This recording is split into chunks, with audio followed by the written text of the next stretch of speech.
Hello everyone, welcome back to my channel. In this video I will show you how to automatically add border line around your text when you type in Microsoft Excel.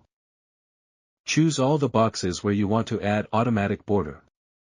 After that, click on Conditional Formatting and pick New Rule.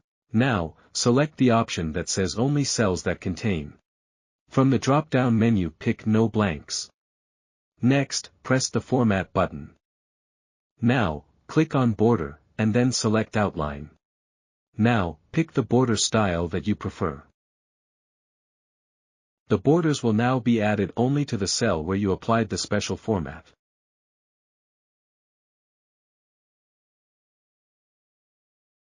I hope you found this tutorial helpful. If you have any queries, feel free to leave them in the comments section below. Don't forget to like and share this video and subscribe to my YouTube channel for more useful tips and tutorials.